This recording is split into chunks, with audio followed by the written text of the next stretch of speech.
Okay, so good evening and welcome to the Insight Meditation community of Charlottesville. This is our Tuesday night meeting. Welcome, everyone. I'm Jeff Fracher. I'll be guiding a meditation and then giving a talk tonight. I hope everyone is staying safe and well and not suffering from too much cabin fever. May you live in interesting times, as the saying goes. And boy, is that true now more than ever, given the circumstances that we're dealing with. And uh, I wanted to revisit a topic that I've talked about in the past, which is acceptance as a path to freedom, because I think it's a very timely topic given the circumstances that we're all dealing with. We're, as you know, we're hardwired to move toward things which are pleasurable and away from things which are unpleasant or aversive. Things that are painful, distasteful, uh, negative feelings, experiences, the like. And right now, that's pretty impossible to do because this virus has just disrupted our lives in such a way that we can't really avoid the consequences of the disruption and the destabilization that we're all living with. Uh, Pat talked a couple of weeks ago about the need to turn toward whatever is arising, whether it's pleasant, unpleasant, or neutral. So tonight I want to talk about one of the 10 paramis. Sharon talked about the paramis, the 10 perfections last week, those 10 qualities that the Buddha taught that, and asked us to aspire to. The one I want to talk about tonight is Khanti, Khanti, which is variously translated as patience, tolerance, acceptance, forbearance. So I'll be talking about that from the perspective of acceptance.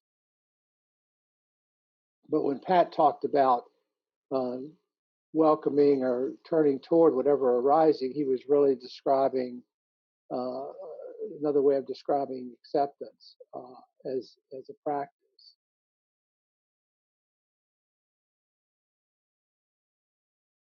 This is from Eckhart Tolle. He says, the moment that judgment stops through acceptance of what is, you are free of the mind. You have made room for love, for joy, for peace. Again, the moment that judgment stops through acceptance of what is, you are free of the mind. You have made room for love, for joy, for peace.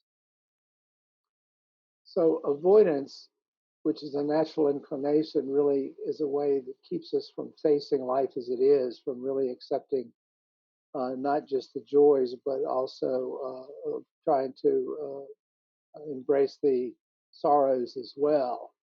And that's just not something we're naturally inclined to do.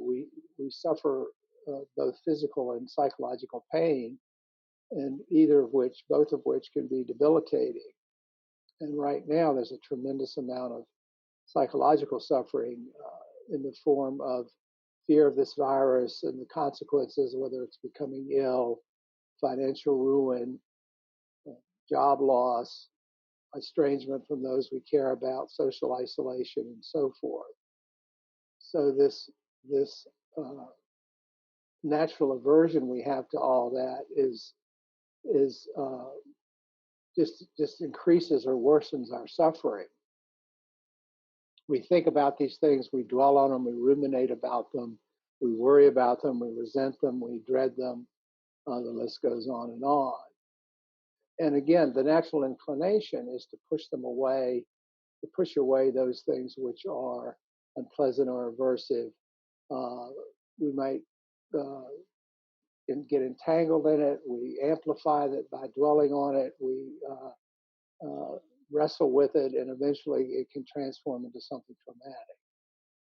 But the antidote is acceptance, and as hard as that may be at times, and as challenging as it is, and as counterintuitive as it may seem, it's really the only way to convert the suffering that we experience from from our avoidance into any form of serenity.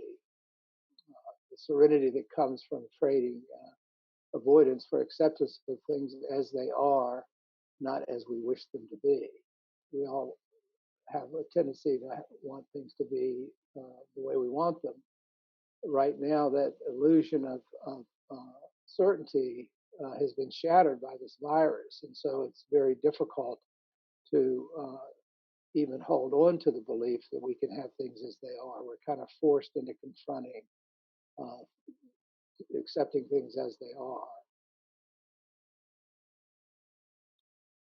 It's worth noting that we're capable of, even in spite of the adversity that we're all facing with the fallout from this virus, that we're still capable of tremendous courage and deep compassion, uh, ability to keep going under even the most difficult of circumstances, knowing that we can lose those we love, uh, we still love nonetheless, knowing we can never be absolutely safe, we still care about those we love, we care about the future. Uh, and just despite all adversity, it's possible to wake up, to be present, to be alive, and be committed. You may recall from Rick Hanson's teachings in his book Buddha's Brain, he talked about how our minds are Velcro for the negative and Teflon for the positive, and how we evolved this way in order to survive. And our ancient ancestors evolved this way to survive, so that we tend to focus more on the negative than the positive. And that had mostly to do with physical danger. And right now, there is always the looming physical danger of this virus, but most of what our suffering involves is of a psychological or emotional nature.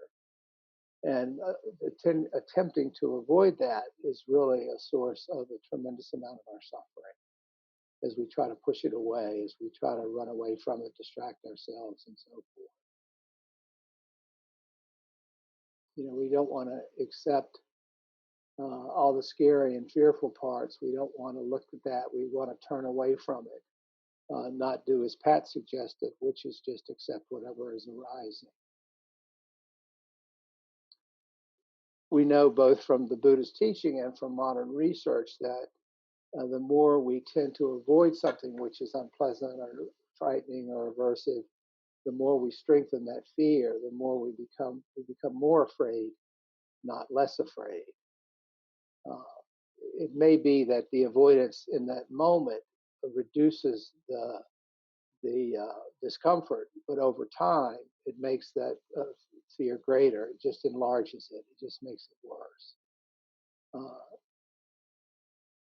Our world begins to shrink as we avoid more and more. And right now, our world is shrinking because most of us are forced into a much more restricted lifestyle. So there's plenty of opportunity for worry, fear, uh, dwelling on the negative consequences of the unpredictability of what the future holds.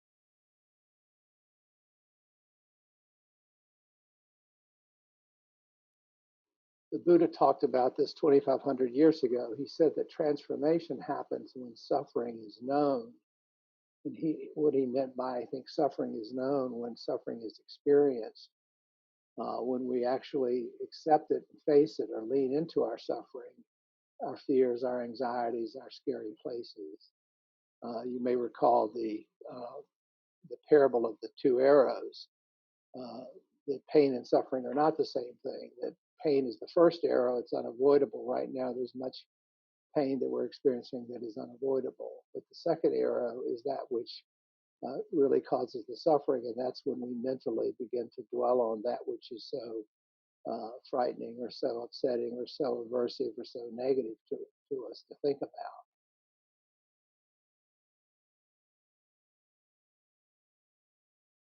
So let me talk for a few minutes about loss, because I think for many of us, there's a feeling currently of loss with regard to any sense of, or at least the illusion, as I said, of certainty, the illusion of predictability. We have all had our routines disrupted. We've had our day-to-day activities disrupted. We've been forced to sequester.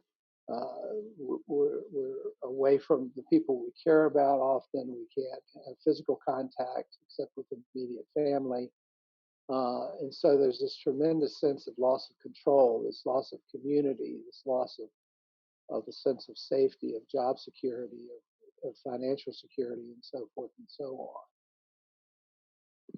And we would naturally try to avoid these painful feelings of loss by distraction, by any number of means, drugs, alcohol, denial, all the mechanisms that we use to avoid these painful feelings of loss that we're all experiencing. The problem is right now is that most of us have a tremendous amount of time on our hands. We're stuck at home. We're either retired or we're working from home. And, it's the idle mind is the devil's workshop notion, where there's just a lot of opportunity with all this time on our hands to dwell on all the what ifs and all the fears and all the concerns that come up around the restrictions that we're living with. So it's much harder to sort of run away from it. But if we look at the loss, if we sort of embrace it, the paradox is that it really sort of strips our armor away. It really tends to open us up, opens our hearts. And if we're able to open to the experience of loss, to accept it, to lean into it rather than avoid it, to relax into the stream of our experience, we experiencing a lightening of the load. We experiencing that there's a dissipation of that acute sense of loss. So as our acceptance of it grows, so does our experience of freedom, of being able to be with what is, rather than just experiencing the pain of it, facing that which we want to turn away from with compassion and without self-judgment. It's a real opportunity for us to practice self-compassion during these difficult times. We shift from a judgmental and controlling stance toward our internal experience to one of compassion and acceptance, which is so important right now. This is from Lao Tzu. He says, "Life is a series of natural and spontaneous changes. Don't resist them. That only creates sorrow. Let reality be reality. Let things flow naturally forward in whatever way they like." Again, life is a series of natural and spontaneous changes. Don't resist them. That only creates sorrow. Let reality be reality. Let things flow naturally forward in whatever way they like.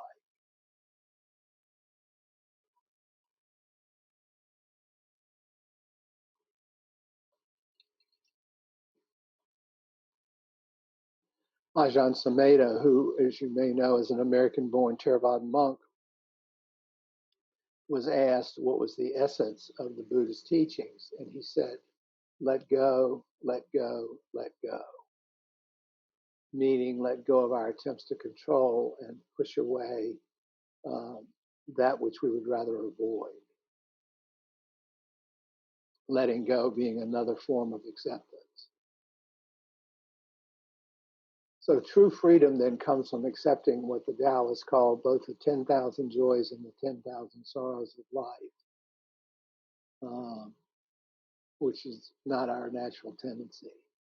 But by accepting our pain, we don't have to identify with it. We don't have to think that this is the second era. We don't have to think that it's our suffering. There's a difference between saying, "I am an anxious person," or "anxiety is happening now," or one involves the identification with it and creates greater suffering. The other is, this phenomenon is happening, it will rise and pass away. So de-identifying with our pain is a way to accept it as it ceases to be about us. It's not so personal.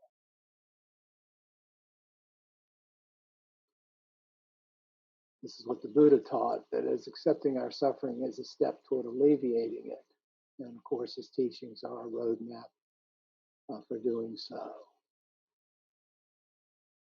Acceptance leads to more freedom. It makes us more resilient, more able to embrace all experience. We don't try to micromanage our experience. We aren't spending all this energy pushing things away.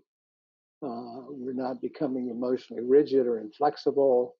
We're not contracting around our suffering, holding on to it. We don't waste energy trying to avoid things. We're open to whatever life hands us, which is just another definition of freedom. You may have heard this. Jack Kornfield uses the mantra, and this too, in response to whatever comes up. And this too. So whatever we're experiencing is a way of fostering acceptance. It's a useful tool to keep us mindful of staying open to whatever arises.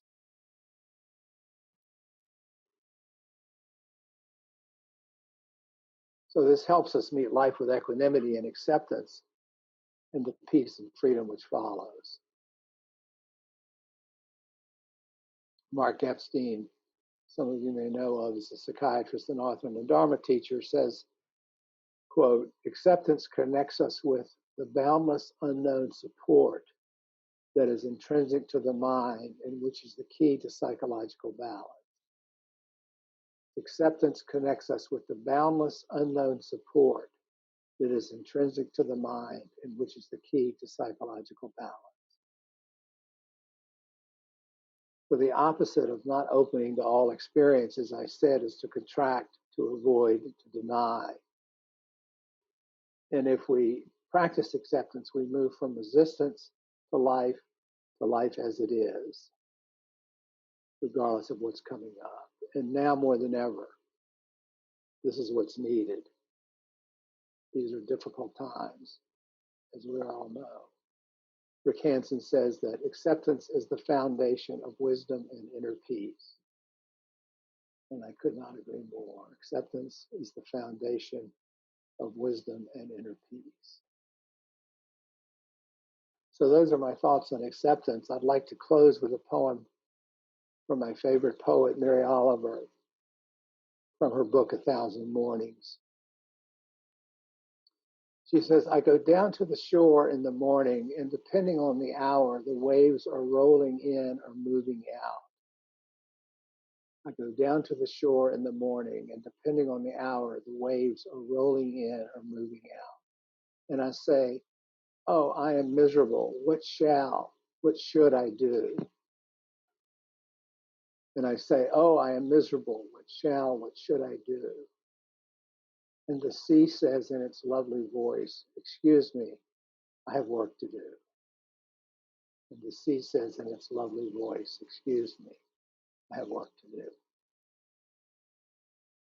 So may we all meet our worry, our pain, and our sorrow with acceptance and hold it with compassion. Please practice self-care and care of those you love. Stay safe. We have some time for questions or comments. You can unmute yourself, or Judy can unmute you if you raise your hand, if you have a question or a comment. But thank you for your time and attention.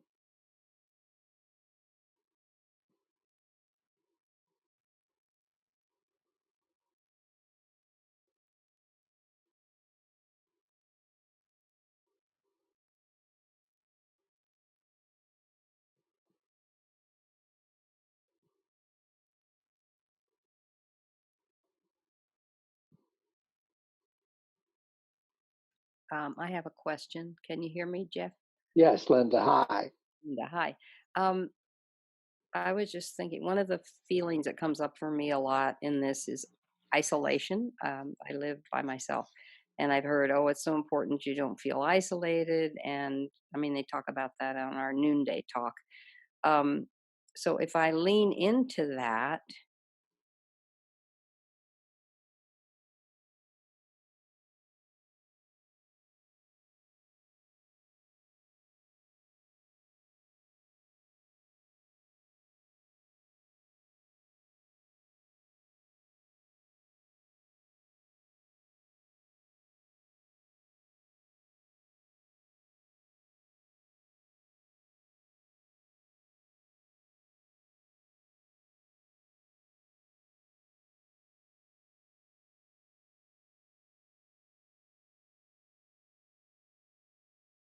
is, recognize it as it arises. You don't have to then endure it necessarily. It doesn't mean you can't then take an action like calling a friend or Zooming with somebody. Um, but it means you don't sit around and sort of uh, wallow in the feeling of being, an isolated person, feeling sorry for yourself, and so forth and so on. It just means that you accept, okay, now what's arising? Isolation, feelings of loneliness are arising. Uh, Now I can act on that and call a friend. Thank you. Thanks. I Mm-hmm. got it. Anything else?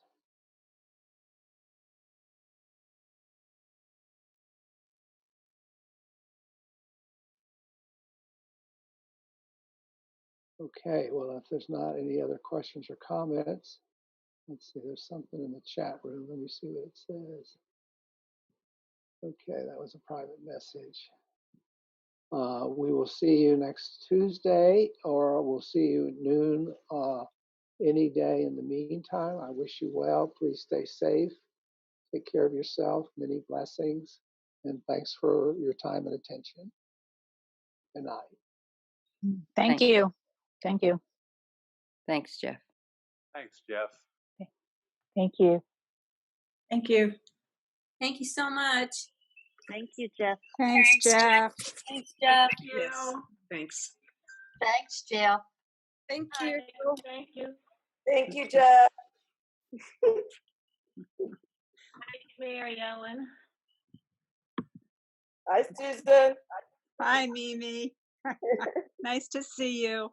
You too. Hi, other Susan. Hi, Susan.